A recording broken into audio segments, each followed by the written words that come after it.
ಕುಮಾರಸ್ವಾಮಿ ಅವರು ಮಂಡ್ಯದಲ್ಲಿ ಹೇಳಿದರೆ ಅಹಿಂದಕ್ಕೆ ಸಿಎಂ ಸಿದ್ದರಾಮಯ್ಯ ಅವರ ಕೊಡುಗೆ ಏನು ಅಂತ. ಎಚ್.ಡಿ. ಕುಮಾರಸ್ವಾಮಿ ಅವರು ಮಂಡ್ಯದಲ್ಲಿ ಹೇಳಿದರೆ ಸರ್, ಅಹಿಂದಕ್ಕೆ ಸಿಎಂ ಸಿದ್ದರಾಮಯ್ಯ ಅವರ ಕೊಡುಗೆ, ಅವ್ರ ಕೊಡುಗೆ ಏನು ಅಂತ ಹೇಳ್ಬೇಕಲ್ಲ. ಅವ್ರ ಕೊಡುಗೆ ಹೇಳಿದ್ರ ಅಲ್ಲ, ಮಂಡ್ಯಕ್ಕೆ ಏನೇನು ಕೊಡುಗೆ ಕೊಟ್ಟಿದ್ದೀವಿ ಅಂತ ಹೇಳಿದ್ರ ಅವ್ರು ಹೇಳ್ದೆ ನಾನು ಕೇಳಿದ್ರೆ ಅದು ಆಯ್ತಪ್ಪ.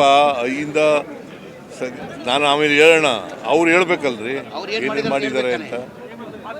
ಅವ್ರು ಕೇಳಲಿಲ್ಲ ನೀವೇನ್ರಿ ಮಾಡಿದ್ದೀರಿ ಅಂತ ಕೇಳಲಿಲ್ವ ನೀನು?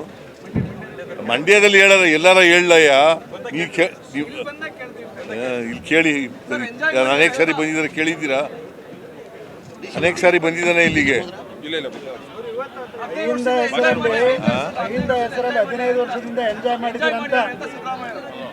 ಐದಪ್ಪ, ಅಹಿಂದ ಸಂಘಟನೆ ಮಾಡಿದವನು ನಾನು. ಅಹಿಂದ ಜನರಿಗೆ ಇವೆಲ್ಲ ಗ್ಯಾರಂಟಿ ಯೋಜನೆಗಳೆಲ್ಲ ಇವೆಲ್ಲ ಮಾಡಿರೋದು, ಭಾಗ್ಯಗಳ ಕಾರ್ಯಕ್ರಮಗಳೆಲ್ಲ ಮಾಡಿರೋದು ಯಾರಿಗೆ? ಬಡವ್ರಿಗಲ್ವಾ? ಗ್ಯಾರಂಟಿ ಯೋಜನೆಗಳು ಮಾಡಿರೋದು ಯಾರಿಗೆ? ಯಾರಿಗೆ ಮಾಡಿರೋದು? ಹೆಣ್ಮಕ್ಳಿಗೆ, ಬಡವರಿಗೆ, ದಲಿತರಿಗೆ, ಹಿಂದುಳಿದವರಿಗೆ, ಅಲ್ಪಸಂಖ್ಯಾತರಿಗೆ, ಕಾರ್ಮಿಕರಿಗೆ, ಇವರೆಲ್ಲ ಅಹಿಂದ ಅಲ್ವಾ? ಕುಮಾರಸ್ವಾಮಿ ಹೇಳ್ತಾನೆ ಅಂತ ನೀವು ಕೇಳ್ಬಿಡೋದು, ಅವ್ನ ಪ್ರಶ್ನೆ ಏನು ಕೇಳ್ತಾನೆ ಅಂತ ನೀವು ಹೇಳ್ಬಿಡೋದು. ಹೊತ್ತಿಗೆ ಕೇಂದ್ರ ಸಚಿವರಾದರೆ ಕೇಂದ್ರ ಸಚಿವರಾಗಿ ಮಾತಾಡಬೇಕು ಅಲ್ವಾ? ಅವ್ರದ್ದೇನು ಕೊಡುಗೆ? ರೈತರ ಮಗ ಅಲ್ವಾ ಇವರು? ರೈತರ ಮಗನ ಮಗ. ಏನು ರೈತರಿಗೆ ಏನು ಕೊಡುಗೆ ಕೊಟ್ಟಿದ್ದಾರೆ ಮಂಡ್ಯದಕ್ಕೆ? ಸುಮ್ಮನೆ ನೀವು ಏನೋ ಕೇಳಬೇಕು ಅಂತ ಕೇಳ್ತೀರಿ ಅಲ್ಲ. ಏನು ಇನ್ನೇನು ಬೇರೆ ಪ್ರಶ್ನೆ ಹೇಳಿ. ಮೇಕೆದಾಟಿಗೆ ಯಾಕೆ ಕೊಡಿಸ್ಲಿಲ್ಲ? ಈಗ ನಿನಗೆ ಗೊತ್ತಾ, ಕರ್ನಾಟಕ ಸರ್ಕಾರಕ್ಕೆ ನಾನು ನಿನ್ನೆ ರಿವ್ಯೂ ಮಾಡಿದೆ. ಇದ್ರದ್ದು ಫೈನಾನ್ಸ್ ಡಿಪಾರ್ಟ್ಮೆಂಟ್ದು ಮತ್ತು ಅಬ್ಕಾರಿ ಇಲಾಖೆದು ರಿವ್ಯೂ ಮಾಡಿದೆ. ರಿವ್ಯೂ ಮಾಡಿದಾಗ ಎಷ್ಟು ಗೊತ್ತಾ ನಮಗೆ ಈ ವರ್ಷ ನಷ್ಟ ಆಗೋದು? ಸೆಪ್ಟೆಂಬರ್, ಅಕ್ಟೋಬರ್, ನವಂಬರ್ GST ಬದಲಾವಣೆ ಮಾಡಿಬಿಟ್ಟು ಕಡಿಮೆ ಮಾಡಿಬಿಟ್ರು. ಯಾರು GST ತಂದವರು? ಯಾರು ತಂದವರು GSTನ? GST ಅಂದ್ರೆ ಗೊತ್ತಾ? Goods and service tax. ಇದು ತಂದವ್ರು ಯಾರು? ಇಂಟ್ರಡ್ಯೂಸ್ ಮಾಡಿದವ್ರು ಯಾರು? ನರೇಂದ್ರ ಮೋದಿಯವರು. ಯಾವಾಗ ಮಾಡಿದ್ರು? 2017. 17ರಿಂದ GST ಟ್ಯಾಕ್ಸ್ ತಗೊಂಡಿರೋರು ಯಾರು? ಅವರೇ ಅಲ್ವಾ? ಕಡಿಮೆ ಮಾಡಿಬಿಟ್ಟು, ಈಗ ಕಡಿಮೆ ಮಾಡೋದ್ರಿಂದ ಏನಾಯಿತು ಗೊತ್ತಾ? ವರ್ಷದ ಮಧ್ಯದಲ್ಲಿ ಕಡಿಮೆ ಮಾಡಿಬಿಟ್ರು. ಸೆಪ್ಟೆಂಬರ್, ಅಕ್ಟೋಬರ್, ನವಂಬರ್ ಕಡಿಮೆ ಮಾಡೋದ್ರಿಂದ ನಾವು 12% ಗ್ರೋತ್ ಇತ್ತು. ಈಗ 12%ಇಂದ 3% ಬಂದ್ಬಿಟ್ಟಿದ್ದೀವಿ. ಎಕ್ಸೆಪ್ಟ್ ಕೇರಳ, ಮಹಾರಾಷ್ಟ್ರ, ಕರ್ನಾಟಕ ಬಿಟ್ಟರೆ ಇಡೀ ದೇಶದಲ್ಲಿ ಎಲ್ಲ ಮೈನಸ್ ಗ್ರೋತ್. ಇದನ್ನ ಕುಮಾರಸ್ವಾಮಿ ಅವರು ಯಾವತ್ತಾರು ಮಾತಾಡಿದಾರ? ರಾಜ್ಯಕ್ಕಾಗಿರೋ ನಷ್ಟದ ಬಗ್ಗೆ ಮಾತಾಡಿದಾರ? ಈಗ ಆಯ್ತಲ್ಲಪ್ಪ, ನಿಮಗೆ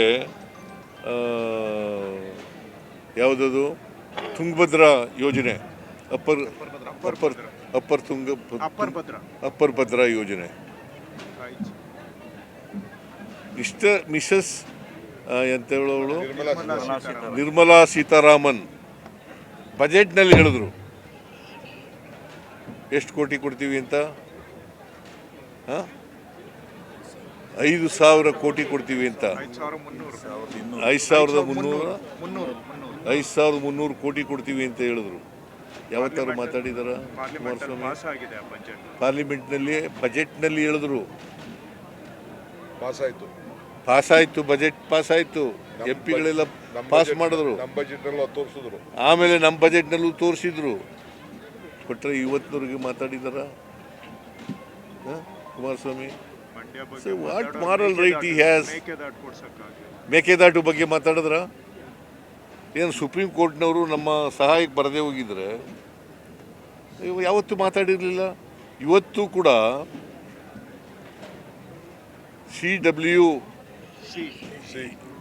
CWMA ಏನದಕ್ಕೆ ಏನಂತ ಕರೆಯೋದು? Water management authority. Kaveri water management authority. Kaveri management authority ಅಲ್ಲಿ ಇವತ್ತಿನವರೆಗೆ ಪಾಸ್ ಮಾಡೋಕ್ಕಾಗಿಲ್ಲ. ಯಾರ ಅಧೀನದಲ್ಲಿರೋದು ಅದು? Central government. ಸೆಂಟ್ರಲ್ ಗೌರ್ಮೆಂಟ್ ಅಲ್ಲ. CWC ಯಾರ ಅಧೀನದಲ್ಲಿರೋದು? ಮಂಡ್ಯದವ್ರಿಗೆ ಅನ್ಯಾಯ ಅಲ್ವಾ ಇದು? ಸುಮ್ಮನೆ ಮಂಡ್ಯಕ್ಕೆ ಅನ್ಯಾಯ ಆಗ್ತಾ ಇದೆ.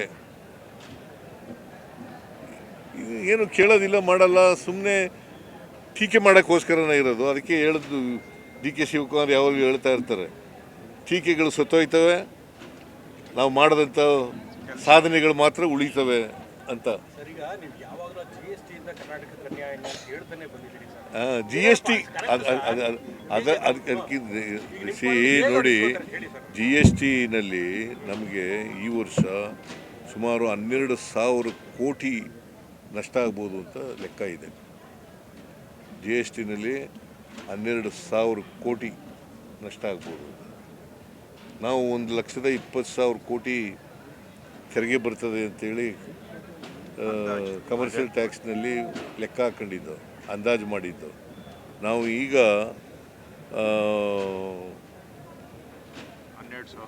12,000 ಕೋಟಿ ಅದರಲ್ಲಿ ಕಡಿಮೆ ಆಗುತ್ತೆ. 88,000 ಕೋಟಿ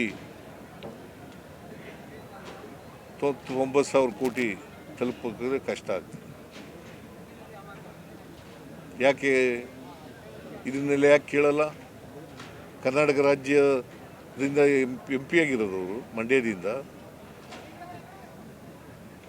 ಸಿದ್ದರಾಮಯ್ಯನವರು ಹಿಂದಕ್ಕೆ ಏನು ಮಾಡಿದ್ರು? ಇವನ್ನೆಲ್ಲ ಯಾರು ಮಾಡ್ತಾ ಇರೋರು? ಯಾವತ್ತಾರು ಒಂದಿನ ಮಾತಾಡಿದಾರ ಕ್ಯಾಬಿನೆಟ್ನಲ್ಲಿ? ಯಾವತ್ತಾರು ಪಾರ್ಲಿಮೆಂಟ್ನಲ್ಲಿ ಒಂದಿನ ಮಾತಾಡಿದಾರ? ಸೊ ಅದರಿಂದ ಇವು ಟೀಕೆ ಮಾಡೋಕ್ಕೋಸ್ಕರನೇ, ಟೀಕೆಗೋಸ್ಕರ ಅಲ್ಲ. ನಾವು ಏನು ಮಾಡಿದ್ದೀವಿ ಅಂತ ಹೇಳ್ತೀವಿ. ಈಗ ಗ್ಯಾರಂಟಿ ಯೋಜನೆಗಳನ್ನು ನಾವು 1,08,135 ಕೋಟಿ ಖರ್ಚು ಮಾಡಿದ್ವಿ. ಬೇಕಾದ್ರೆ ವೆರಿಫೈ ಮಾಡಲಿ, ಅದನ್ನು ಹೇಳಿದ್ದೀನಿ ನಾನು. ಕೃಷ್ಣ ಬೈರೇಗೌಡನು ಕೂಡ ಹೇಳಿದ್ದಾನೆ. ₹1 ಸೋರಿಕೆ ಇಲ್ಲದೆ ಜನಗಳು ಅದು ಏನು ಅವರ ಅಕೌಂಟಿಗೆ ನೇರವಾಗಿ ಮಧ್ಯವರ್ತಿಗಳಿಲ್ಲದೇನೆ ನೇರವಾಗಿ ಹಾಕ್ಬಿಟ್ಟಿದ್ದೀವಿ. ಇಲ್ಲ ಹೇಳಿ ನೋಡೋಣ, ಇಲ್ಲ ಅಂತ. ಇದೇ ನರೇಂದ್ರ ಮೋದಿಯವರು ಈ ಕಾರ್ಯಕ್ರಮವನ್ನು ಜಾರಿ ಕೊಡೋಕ್ಕಾಗಲ್ಲ. ಒಂದು ವೇಳೆ ಜಾರಿ ಕೊಟ್ಟರೆ ಕರ್ನಾಟಕ ರಾಜ್ಯ ಆರ್ಥಿಕವಾಗಿ ದಿವಾಳಿ ಆಗಿಬಿಡ್ತದೆ ಅಂತ ಹೇಳಿದ್ರು ರಾಜಸ್ಥಾನದಲ್ಲಿ. ಸ್ಟೇಟ್ಮೆಂಟ್ ಬೇಕಾದ್ರೆ ತೋರಿಸ್ತೀನಿ ನಿಮಗೆ.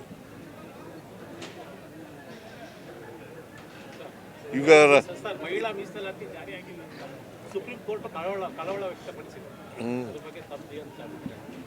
ನಾವು ಮೊದಲಿನಿಂದ ಮಹಿಳಾ ಮೀಸಲಾತಿ ಆಗಬೇಕು ಅಂತಕ್ಕಂಥವ್ರು. ಪಾರ್ಲಿಮೆಂಟ್ನಲ್ಲಿ, ಅಸೆಂಬ್ಲಿನಲ್ಲಿ ಎರಡೂ ಕಡೆ ಮಹಿಳಾ ಮೀಸಲಾತಿ ಆಗಬೇಕು ಅಂತಕ್ಕಂಥದ್ರಲ್ಲಿ ನಾವು ಮುಂಚೂಣಿಲಿರ್ತಕ್ಕಂಥದ್ದು. ಅದರಿಂದ ಮಹಿಳಾ ಮೀಸಲಾತಿ ಆಗಬೇಕು. ಅವರು ಮುಂದಕ್ಕೆ ಯಾಕೆ ಹಾಕಿದರು? ಮೀಸಲಾತಿ ಕೊಡಬೇಕು ಅಂತ ಅಂದಮೇಲೆ ಕೊಟ್ಬಿಡ್ಬೇಕು, ತಕ್ಷಣ ಕೊಡಬೇಕು. ಯಾಕೆ ಮುಂದಕ್ಕೆ ಹಾಕಿದರು? ಅದಕ್ಕೂ ಇದಕ್ಕೂ ಏನ್ರಿ ಸಂಬಂಧ? ಈಗ ಕನಿಷ್ಠ ಪಕ್ಷ 27 ಕೂಡ ಮಾಡಬೇಕು. ತಾಳ್ತಾಳೆ ಇವ್ರು ಕೇಳ್ತಾವ್ರೆ. ಅಪೋಸಿಷನ್ ಪಾರ್ಟೀಸ್ JDS, BJP ಮನವನ್ನು ಮೀಟಿಂಗ್ ಮಾಡಿ ಸಮರ್ಥವಾಗಿ ಎದುರಿಸೋದ ಕೆಲ ಸಿದ್ಧತೆಗಳು ಮಾಡ್ಕೊತಾ ಇದ್ದಾರೆ. ನಾವು ಅವಿಶ್ವಾಸನಾರು ತರಲಿ, ಅಡ್ಜರ್ಮೆಂಟ್ ಮೋಷನಾರು ತರಲಿ, ಯಾವ ಮೋಷನಾರು ತರಲಿ ಬರಲಿ, ನಾವು ಎದುರಿಸಲಿಕ್ಕೆ ತಯಾರಾಗಿದ್ದೀವಿ. ನಮ್ಮದು ತೆರೆದ ಪುಸ್ತಕ, ಟ್ರಾನ್ಸ್ಪರೆಂಟ್ ಗೌರ್ಮೆಂಟ್. ಅದರಿಂದ ಎಲ್ಲನೂ ಎದುರಿಸಲಿಕ್ಕೆ ತಯಾರಾಗಿದೆ.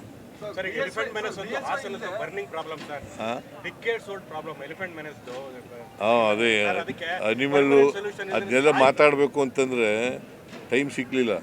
ಅನಿಮಲ್ ಕಾನ್ಫ್ಲಿಕ್ಟನ್ನು ನಾವು ಗಂಭೀರವಾಗಿ ತಗೊಂಡಿದ್ದೀವಿ. ಅದನ್ನು ಬಗೆಹರಿಸ್ತಕ್ಕಂಥ ಪ್ರಯತ್ನವನ್ನು ಮಾಡ್ತೀವಿ ಪ್ರಾಮಾಣಿಕ. ನೀನು ಪ್ರಶ್ನವನ್ನ ಬಿಜೆಪಿ ಇಲ್ಲ, ಕಾಂಗ್ರೆಸ್ಗೂ ಅಷ್ಟೇ. ಅಂದ್ರೆ ಸಿದ್ದರಾಮಯ್ಯ ಇದನ್ನು ಕಾಂಗ್ರೆಸ್ ಇಲ್ಲ ಅಂತ ರಾಜಣ್ಣ ಅವರು ಹೇಳಿ ಸರ್ ಹಿಂದಿನ ನಮ್ಮ ಉಸ್ತುವಾರಿ ಸರ್ ರಾಜಣ್ಣ ಹೇಳ್ದಕ್ಕೆ ನಾವು ರಿಯಾಕ್ಟ್ ಮಾಡಕ್ಕೆ ರಾಜಣ್ಣ ಡಿಸ್ಟಿಕ್ ಇನ್ಚಾರ್ಜ್ ಮಿನಿಸ್ಟ್ರು ಆಗಿದ್ರು ಇಲ್ಲಿಗೆ ಹಾಸನಕ್ಕೆ ಅವ್ರು ಹೇಳ್ತಾರೆ ಅದಕ್ಕೆಲ್ಲ ನಾನು ಉತ್ತರ ಕೊಡಲ್ಲ. ಈಗ ನೋಡ್ರಿ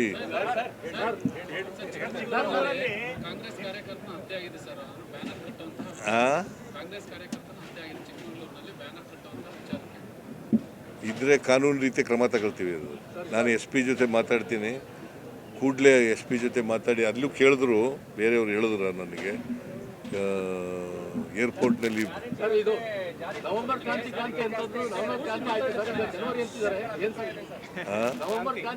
ನಾನು ಅದ್ರ ಬಗ್ಗೆ ಮಾತಾಡಲ್ಲ. ನೋಡಯ್ಯ, high command is very strong. High command ಏನು ತೀರ್ಪು ಕೊಡ್ತದೆ ಆ ತೀರ್ಪಿಗೆ ನಾನು DK ಶಿವಕುಮಾರ್ ಬರ್ತಾರೆ. ಆಯ್ತು ನಡಿಯಪ್ಪ, ಊಟ ಮಾಡಿಲ್ಲ ನಾವು.